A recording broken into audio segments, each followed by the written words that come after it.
से मिल रहा है। ओपन मेरिट का कोटा बढ़ाकर 40% तक किया जा सकता है, ये खबर मिल रही है, जिसके लिए कई कैटेगरी में दिए गए आरक्षण में कटौती भी की जा सकती है। उमर सरकार ने कल 9 बजे जम्मू सचिवालय में कैबिनेट की एक बैठक बुलाई है। कैबिनेट बैठक का मेन एजेंडा आरक्षण ही माना जा रहा है। माना जा रहा है कि कल ही आरक्षण पर सरकार कैबिनेट की बैठक में बड़ा फैसला ले सकती है।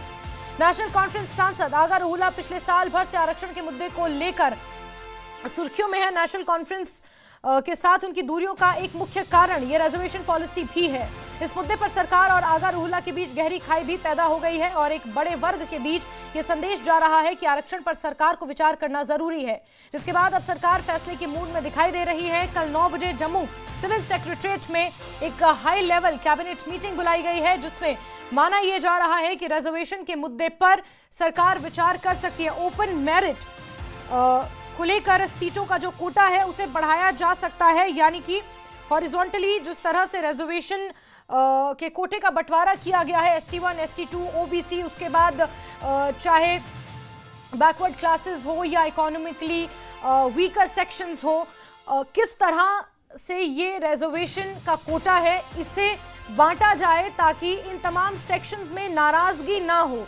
खास तौर पर ओपन मेरिट। और सीधे रुक करते हैं हमारे सहयोगी समीर का, इसी खबर पर जुड़ चुके हैं। समीर, रिजर्वेशन पॉलिसी में अब बड़े बदलाव के संकेत दिख रहे हैं, क्योंकि एक साल से ये मुद्दा सुर्खियों में है और सबसे ज्यादा इंपैक्ट हो रहे हैं वो छात्र जो नौकरी की तलाश में हैं या फिर एग्जामिनेशंस में अपीयर हो रहे हैं, और सरकार घिरती हुई नजर आ रही है इस पूरे मुद्दे पर। जरा बताएं क्या कुछ सरकार पॉसिबली कर सकती है इसको लेकर। देखिए, ये जो मुद्दा है आपको पता ही होगा कि इलेक्शन मैनिफेस्टो में भी नेशनल कॉन्फ्रेंस ने रखा था, और उसके बाद जब गवर्नमेंट आई, उमर अब्दुल्ला सरकार वजूद में आई, तो उसके बाद लगातार इस पर जो है प्रोटेस्ट भी होते रहे। अगर हम कश्मीर वैली की बात करें तो जगह जगह पे प्रोटेस्ट हुए। जो लोग थे, जो मेनली जो स्टूडेंट्स थे, युवा थे, वो सड़कों पर आए और उसको फिर लीड किया आगा रूहुल्ला, जो कि नेशनल कॉन्फ्रेंस के ही नेता है, PDP के नेता, उन्होंने भी इसमें भाग लिया, जिसमें वहीदुर रहमान पर्रा है, इल्तिजा मुफ्ती है। सज्जाद लोन की बात करें तो उन्होंने असेंबली में भी और असेंबली के बाहर भी इस पर जबरदस्त जो एक तरह से मोर्चा संभाला। और इन लोगों का कहना था कि देखिए, जो कश्मीर वैली में, वहां पे आपको पता ही होगा, वहां पे ओपन कैटेगरी के लोग ज्यादा रहते हैं। वहां पे जो कैटेगरीज हैं उसके कम लोग हैं, चाहे वो ST हैं, SCs हैं, वो मेनली वहां पे ज्यादा रहते नहीं है। लेकिन जो रिजर्वेशन है, रिजर्वेशन का जो नुकसान है, रिजर्वेशन में जो कोटाज है, उनका नुकसान ओपन मेरिट के लोगों को वहां पे होता था। ओपन कैटेगरी के जो मेरिट होल्डर्स हैं उनको होता था, क्योंकि उनको रिजर्वेशन से नुकसान ही नुकसान हो रहा था।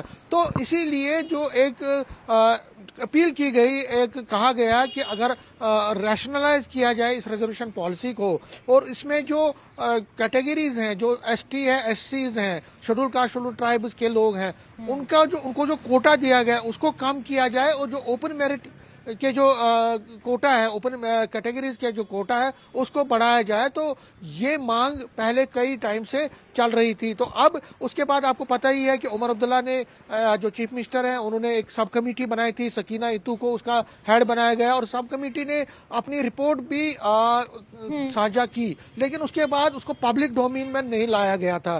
कहीं ना कहीं उस पर भी उमर अब्दुल्ला घेरे में आ गए, उनको भी ऊपर हमला थे। देखिए, जो पॉइंट ऑफ कंटेंशन इस रिजर्वेशन पॉलिसी में है, समीर प्लीज आप मुझे करेक्ट भी कर सकते हैं, जितना मैं समझ पा रही हूं ओपन मेरिट और ST1, ST2, OBC, ये जो कैटेगरीज बनाई गई थी, इन्हें जब रिजर्वेशन दिया उसके बाद जो ओपन मेरिट का कोटा था उसमें कटौती करके पहाड़ी समुदाय को फिर वो रिजर्वेशन में लाया गया और उन्हें उसका फायदा मिल रहा है। मेन पॉइंट ऑफ कंटेंशन यहीं पर है कि उस कोटे को कम किया जाए और ओपन मेरिट में उसे बढ़ाया जाए। लेकिन इस बीच उमर अब्दुल्ला की सरकार भी कहीं ना कहीं गुमसुम बैठी हुई थी, चुप बैठी हुई थी, क्योंकि मियां अल्ताफ का जिक्र कर लिया जाए, जावेद राणा का कर लिया जाए, वो इसी कम्युनिटी से आते हैं। और चाहे लोकसभा चुनाव 2024 की बात कर ली जाए, विधानसभा इंतखाबातों की बात कर ली जाए, तो इस चीज का फायदा कहीं ना कहीं नेशनल कॉन्फ्रेंस को मिला है। क्या हम ये कहें कि यही कारण है इतने लंबे समय तक उमर अब्दुल्ला चुप रहे, उमर सरकार चुप रही रिजर्वेशन को लेकर? बिल्कुल आपने सही कहा। देखिए, ये जो उमर अब्दुल्ला के लिए एक बड़ा इम्तिहान है। बड़ा इम्तिहान है कि वो किसी भी वर्ग, किसी भी तबके को नाराज नहीं कर सकते। अगर वो जो गुजर समुदाय को, पहाड़ियों को, schedule caste, schedule tribe, ST SC उनके कोटे को कम करके ओपन कैटेगरी के कोटे को बढ़ा देते हैं, ओपन मेरिट कैटेगरी को, तो कहीं ना कहीं उनको इसका गुस्सा भी झेलना पड़ेगा इन कम्युनिटीज का, चाहे वो गुज्जर हैं, पहाड़ी हैं या बाकी समुदाय के लोग हैं। तो उमर अब्दुल्ला अब करने क्या जा रहे हैं, किस तरह से वो रैशनलाइज करेंगे उस सोच, क्योंकि दबाव कश्मीर से भी है, दबाव पूंछ राजौरी जैसे इलाके से जहां से ये पहाड़ी तबके से या गुजर तबके से लोग ज्यादा रहते हैं। आपने सही कहा, मियां अल्ताफ उसी जगह से हैं, उसी तबके से, गुजर कम्युनिटी से हैं। इसी तरह जावेद राना है, वो उसी कम्युनिटी से हैं। और तकरीबन 7 से 8 MLA जो हैं नेशनल कॉन्फ्रेंस में वो ST SC हैं। तो कहीं ना कहीं उनका भी बहुत ज्यादा दबाव रहेगा उमर अब्दुल्ला पे। लेकिन अब वो किस तरह से बीच का रास्ता निकालते हैं, क्योंकि उनको बीच का रास्ता निकालना पड़ेगा। किसी एक समुदाय को वो खुश करने के लिए दूसरे समुदाय को नाराज नहीं कर सकते हैं। दबाव बहुत ज्यादा है, दबाव चारों तरफ से। और आपने सही कहा, इसीलिए वो अभी तक नहीं कर रहे थे, लेकिन अब दबाव अपनी पार्टी से भी बहुत ज्यादा है, वर्किंग कमेटी। समीर, और इस बीच सवाल बीजेपी के ऊपर भी है कि रिजर्वेशन के मुद्दे पर माता वैष्णो देवी कॉलेज को लेकर तो बीजेपी जोरों शोरों से आवाज बुलंद कर रही है, दिल्ली तक पहुंच गए हैं LOP, लेकिन इस रिजर्वेशन पॉलिसी को लेकर बीजेपी खुलकर कुछ अभी तक नहीं कह पाई है, क्योंकि जिस कम्युनिटी, जिस तबके को बीजेपी ने रिजर्वेशन दिया, फायदा बीजेपी को उतना मिला नहीं इंतखाबातों में। बिल्कुल, बीजेपी के लिए भी एक इम्तिहान की घड़ी होगी। बीजेपी ने दावा किया था पहले भी, और कई उनको दिया गया। आपने सही कहा, देखिए STs हैं, पहाड़ीज हैं, गुज्जर्स हैं या बाकी समुदाय के लोग हैं, उनको दिया गया था, उनको रिजर्वेशन में कोटा भी बढ़ा दिया गया था। लेकिन अब जो एजुकेशनल इंस्टीट्यूशन और जॉब्स में कोटे को रैशनलाइज करने और ओपन कैटेगरी के जो होल्डर्स हैं, जो ओपन कैटेगरी के लोग हैं, उनको ज्यादा जो है उनको कोटा बढ़ाने का मसला है, उसमें बीजेपी अभी तक पूरे तरह से अपने पते उन्होंने खोले नहीं है, अपने पते उन्होंने साफ नहीं किए गए। लेकिन कल ये जब मसला बढ़ेगा और कहीं ना कहीं जब ये इस पे राजनीति बढ़ेगी और हो सकता है इस पे हंगामा भी हो, सड़कों पे भी लोग आए, जो अगर किसी का कोटा कम किया गया, उसके बाद बीजेपी इस पर क्या स्टैंड लेती है वो देखने वाली बात होगी। लेकिन इसमें मुझे जो लगता है, जो एक्सपर्ट भी कह रहे हैं कि नेशनल कॉन्फ्रेंस के लिए या खासकर उमर अब्दुल्ला के लिए ये कोई आसान काम नहीं होगा कि सभी तबकों को खुश करना।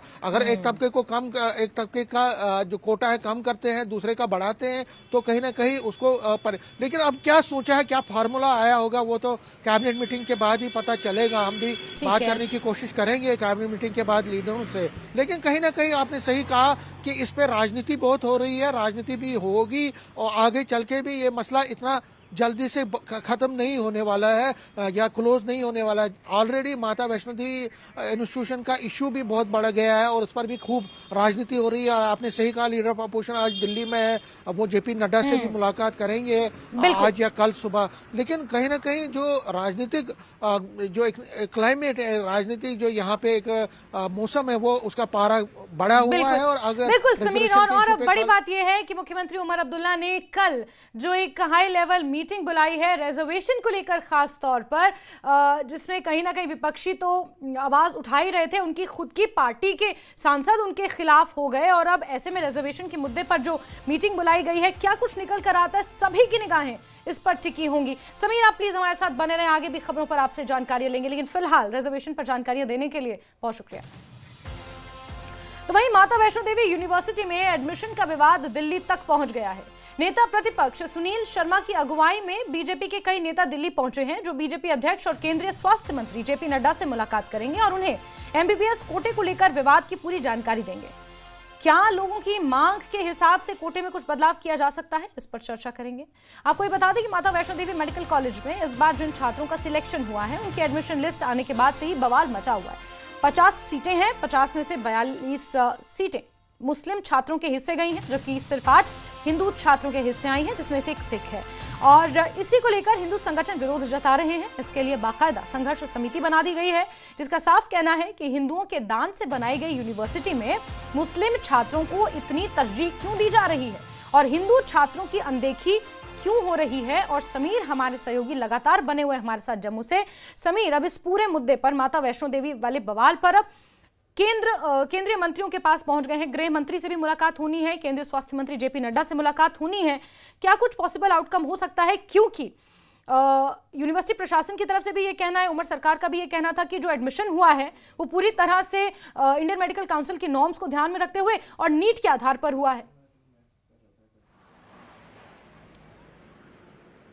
जी समीर। देखिए जैस्मीन, आपने सही कहा। कल जो हाँ जी आपको आवाज आ रही है? हाँ जी सर, आ रही है।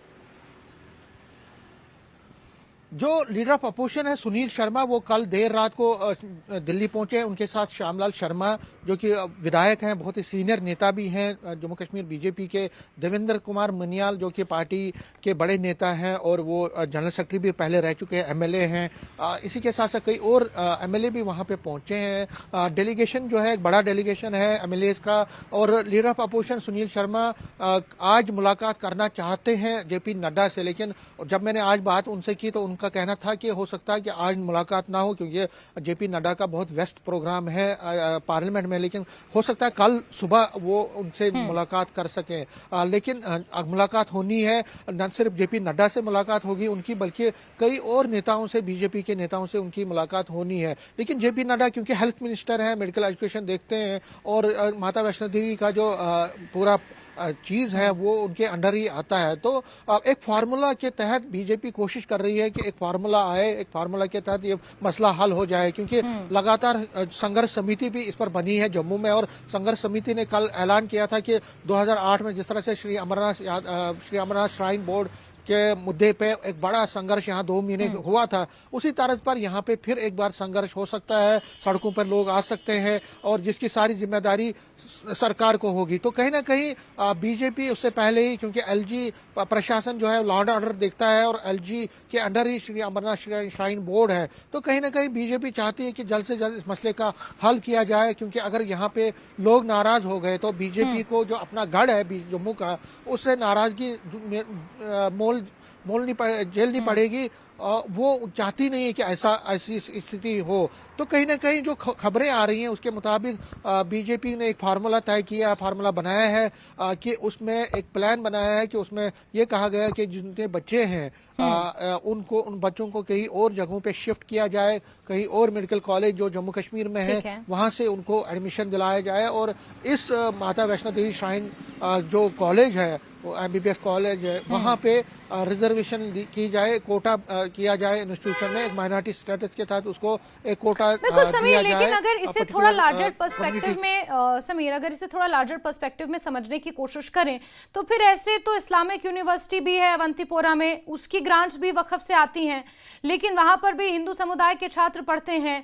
ऐसे में और भी बहुत सारे कॉलेजेस हैं जहां पर अलग अलग जगह से ग्रांट्स आती हैं, लेकिन छात्रों की विविधता वहां पर है, अलग अलग समुदाय के अलग अलग पृष्ठभूमि से छात्र वहां पर पढ़ने आते हैं। फिर ऐसे में ये राजनीतिकरण मेडिकल इंस्टीट्यूट का या एकेडमिक इंस्टीट्यूशंस का होना, ये कहीं ना कहीं पीछे धकेलने वाली बात है। एग्जैक्टली वही जो मुख्यमंत्री उमर अब्दुल्ला ने भी कहा था कि एडुकेशन का तो कम से कम आपको इस तरह से धार्मिकरण नहीं करना चाहिए। देखिए जैस्मीन, जो बीजेपी है वो इस पर ये कह रही है कि ये माता वैष्णो देवी का जो स्थापन है ये एक आस्था के साथ जुड़ा हुआ है, और आस्था, वो कहते हैं कि मेरिट अपनी जगह होता है, मेरिट के खिलाफ हम नहीं है। हम ये मानते हैं कि उन बच्चों ने नीट के जरिए उन्होंने एक कम्पिटिटिव एग्जाम पास किया है, उनको एडमिशन मिलना चाहिए। लेकिन माता वैष्णो देवी श्राइन का जो स्थापन है, जो बोर्ड है, उसके अंदर जो चीजें आती है वो एक आस्था के साथ जुड़ी होती है, और हम आस्था के साथ कॉम्प्रोमाइज नहीं कर सकते, इनको दूसरी जगह आप शिफ्ट कर सकते हैं। लेकिन कहीं ना कहीं आपने सही कहा, इस पे सियासत बहुत हो रही है, और उमर अब्दुल्ला ने अपनी बात कही है, इस तरह पीडीपी हो, कांग्रेस भी, वो भी ये बात कर, कांग्रेस तो ये तक कह रही है कि जेपी नड्डा जो है उनको पहले इस पर सोचना चाहिए था। उन्होंने इसको माइनॉरिटी स्टेटस का जो है स्टेटस क्यों नहीं दिया?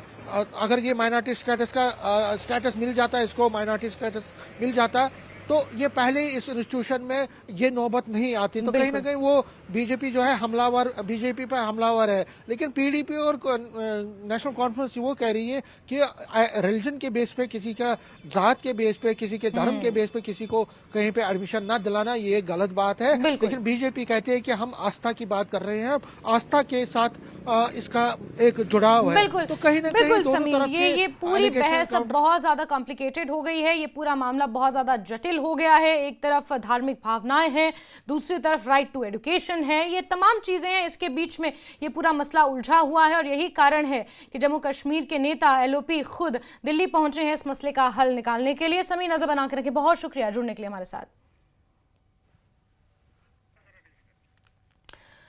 तो आपको बता दें कि जम्मू कश्मीर से कई नेता पहुंचे हुए हैं जो आज केंद्रीय गृह मंत्री से मुलाकात कर सकते हैं। केंद्रीय स्वास्थ्य मंत्री हैं जेपी नड्डा, उनसे भी मुलाकात कर सकते हैं। जम्मू में श्री माता वैष्णो देवी मेडिकल इंस्टीट्यूट को लेकर ये पूरा विवाद है, जिसका ये पहला बैच है मेडिकल एमबीबीएस का।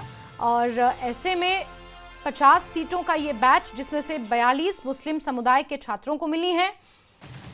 इंस्टीट्यूट का ये कहना है, इंस्टीट्यूट प्रशासन का ये कहना है कि ये पूरी तरह से मेरिट के आधार पर मिली है। लेकिन यहाँ पर विवाद हिंदू संगठन इसलिए कर रहे हैं क्योंकि उनका ये मानना है कि श्री माता वैष्णो देवी इंस्टीट्यूट लोगों का जो दान पुण्य का पैसा है उससे बनाया गया है और ऐसे में यहाँ पर हिंदू छात्रों को तरजीह मिलनी चाहिए। चलिए आगे बढ़ते हैं। और वोट चोरी के आरोप में अक्सर सदन या फिर सदन के बाहर हंगामा होता है। विपक्षी दल या फिर अक्सर इंडिया गठबंधन के नेता इस मुद्दे को जोर शोर से उठाते हैं। लेकिन अब इसी मुद्दे पर विपक्षी अलायंस के ही सहयोगी दल नेशनल कॉन्फ्रेंस के सांसद चौधरी मोहम्मद रमजान ने विपक्ष पर वोट चोरी का आरोप लगाने के लिए इंडिया गठबंधन को कड़ी फटकार लगाई। उन्होंने कहा कि कांग्रेस चिल्ला रही है कि निष्पक्ष चुनाव नहीं हो रहे हैं, लेकिन वो भूल जाती है कि एनसी कांग्रेस गठबंधन को वहां जम्मू कश्मीर में 2/3 बहुमत मिला है। तो फ्री और फेयर चुनाव पर सवाल बेबुनियाद हैं। शीतकालीन सत्र के पहले ही दिन एसआईआर और वोट चोरी के मुद्दे पर काफी हंगामा हुआ था। कल ही राज्यसभा सांसद चौधरी रमजान ने राज्यसभा में सांसद पद की शपथ भी ली थी और इसी दौरान उन्होंने वोट चोरी पर अपना पक्ष भी रखा। संसद में नेशनल कॉन्फ्रेंस के सांसद चौधरी रमजान ने कहा कि 2024 में जम्मू कश्मीर में साफ सुथरे चुनाव हुए। इस चुनाव के बाद एनसी की सरकार आई थी। इस सरकार में कांग्रेस के अलावा अन्य लोग भी साथ हैं। पर सब लोगों ने कहा कि इलेक्शन निष्पक्ष के बारे में उन्होंने बात की। मैं अपने स्टेट की बात करूंगा, मैं ज्यादा नहीं दूर जाऊंगा। 2024 अक्टूबर में वहां पर इलेक्शन हुए, मोस्ट फेयर इलेक्शन हो गए और उस इलेक्शन के नतीजे में वहां पर एक सरकार वजूद में आई, headed by National Conference Omar Abdullah, और उसके साथ जो सहयोगी हैं वो कांग्रेस के लोग हैं, इंडिपेंडेंट्स हैं, बहुत सारे और भी लोग हैं।